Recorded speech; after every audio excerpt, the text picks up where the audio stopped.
ಧಾರವಾಡದಿಂದ ಮುಮ್ಮಿಗಟ್ಟಿಯ ಮಾರ್ಗವಾಗಿ NH4 ಹೈವೇನಲ್ಲಿ ರಭಸವಾಗಿ ಸಾಗುತ್ತಿದ್ದ car ಡಿಕ್ಕಿ ಹೊಡೆದು 12 ವರ್ಷದ ಬಾಲಕಿ ಸಾವನ್ನಪ್ಪಿದ ಘಟನೆ ನಡೆದಿದೆ.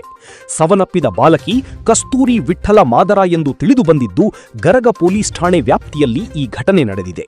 ಗರಗ ಪೊಲೀಸ್ ಠಾಣೆಯಲ್ಲಿ ಪ್ರಕರಣ ದಾಖಲಾಗಿದೆ. ಮುಮ್ಮಿಗಟ್ಟಿ ಬಸ್ ಸ್ಟ್ಯಾಂಡ್ನಲ್ಲಿ ಹೈವೇಯಿಂದ ರೋಡ್ ಕ್ರಾಸ್ ಮಾಡುವಂತ ಪಾದಾಚಾರಿಗಳಿಗೆ ಸಾಕಷ್ಟು ತೊಂದರೆಗಳುಂಟಾಗುತ್ತಿದ್ದು, ಇದರ ಬಗ್ಗೆ ಗ್ರಾಮಸ್ಥರು 1 ತಿಂಗಳ ಹಿಂದೆ NH4 ಹೈವೇನವರಿಗೆ ಲಿಖಿತ ರೂಪದಲ್ಲಿ ಮನವಿ ಕೊಟ್ಟಿದ್ದರು. ಅಧಿಕಾರಿಗಳನ್ನು ಸ್ಥಳಕ್ಕೆ ಕರೆಯಿಸಿ ಆಗುತ್ತಿರುವ ಅಪಘಾತ ಸಮಸ್ಯೆ ಕುರಿತು ಸ್ಪಷ್ಟವಾಗಿ ಹೇಳಿದ್ದರು. ಲಿಖಿತ ರೂಪದಲ್ಲಿ ಮನವಿ ಲೆಟರ್ ಕೊಟ್ಟಿದ್ದರೂ ಸಹ ಇನ್ನೂವರೆಗೂ ಕೂಡ ಹೈವೇ ಅಧಿಕಾರಿಗಳು ಎಚ್ಚೆತ್ತುಕೊಳ್ಳದೆ ನಿರ್ಲಕ್ಷ್ಯ ತೋರಿದ್ದಾರೆ. ಆದ ಕಾರಣ ಮುಮ್ಮಿಗಟ್ಟಿ ಬಸ್ ಸ್ಟ್ಯಾಂಡ್ನಲ್ಲಿ ಒಂದರ ನಂತರ ಒಂದು ಈ ರಸ್ತೆ ಅಪಘಾತ ಘಟನೆಗಳು ಸಂಭವಿಸುತ್ತಲೇ ಇವೆ.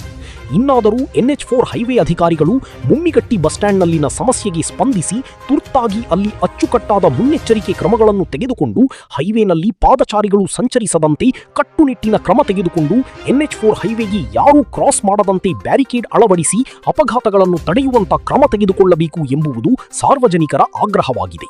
ಚಂದ್ರಗೌಡ ಪಾಟೀಲ್, ಕರಾಳ ಸತ್ಯ ನ್ಯೂಸ್, ಧಾರವಾಡ.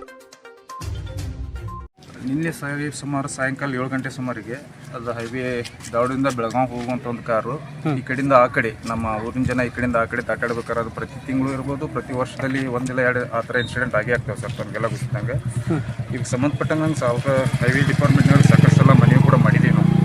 ಆದಾಗ್ಯೂ ಕೂಡ ಅದಕ್ಕೆ ಶಾಶ್ವತವಾಗಿ ಪರಿಹಾರ ಸಿಕ್ಕಿಲ್ಲ. ಇದು ನಿರಂತರವಾದ ಸಮಸ್ಯೆ ಆಗಿದೆ. ನಾನು ಮುಮ್ಮಿಗಟ್ಟಿ ಗ್ರಾಮ ಪಂಚಾಯತಿ ವತಿಯಿಂದ ಸಂಬಂಧಪಟ್ಟ ಎಲ್ಲ ಅಧಿಕಾರಿಗಳಿಗೆ ಈ ಮುಖಾಂತರ ತಿಳಿಸುವುದೇನಂತಂದ್ರೆ, ಮುಮ್ಮಿಗಟ್ಟಿ ಗ್ರಾಮ ಪಂಚಾಯತಿ ಸಾಕಷ್ಟು ಅಭಿವೃದ್ಧಿ ಆಗಿದೆ ಕೆಲವೊಂದು ವಿಷಯದಲ್ಲಿ. ಈ ಹೈವೇ ವಿಷಯದಲ್ಲಿ ಸ್ವಲ್ಪ ಹಿಂದೇಟೆ ಆಗಿದೆ. ಅಲ್ಲಿ ಅವರು ಆಲ್ರೆಡಿ ಒಂದು ಬ್ರಿಡ್ಜ್ನ ಮಾಡಿಕೊಟ್ಟಿದ್ದಾರೆ, ಬಟ್ ಅದು ಜನರಿಗೆ ಅಷ್ಟು ಅನುಕೂಲ ಆಗಿಲ್ಲ.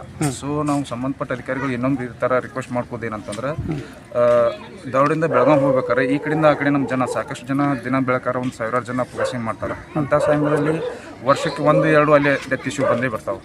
ಇದಕ್ಕಾಗಿ ನಾವು ಸಾಕಷ್ಟು ಸಲ ಮನವಿ ಕೂಡ ಮಾಡಿದ್ದೀವಿ ಸಂಬಂಧಪಟ್ಟ ಅಧಿಕಾರಿಗಳಿಗೆ. ಇನ್ನು ಮುಂದಾದರೂ ಈ ಥರ ಘಟನೆ ಆಗದಂಗೆ ಅವರಲ್ಲಿ ಒಂದು ಮನವಿ ಮಾಡೋದಕ್ಕೆ ಏನಂತಂದ್ರೆ, ಅಲ್ಲಿ ಶಾಶ್ವತವಾಗಿ ಮತ್ತು ಸೂಕ್ತವಾಗಿ ಜನರಿಗೆ ಅನುಕೂಲ ಆಗುವಂಥ ವ್ಯವಸ್ಥೆ ಆಗ್ಬೇಕಂತೇಳಿ ಈ ಮುಖಾಂತರ ಮನವಿ ಆಗ್ತದೆ. ಅಂದ್ರೆ ಬ್ಯಾರಿಕೇಡ್ ಹಾಕಿ ಅವಶ್ಯಕ ಅಧಿಕಾರಿಗಳು ಬಂದು ಏನೇನು ಅವಶ್ಯಕತೆ ಇದೆ ಅವ್ರು ಮಾಡಬೇಕು, ನಾವು ಹೇಳೋದಲ್ಲ.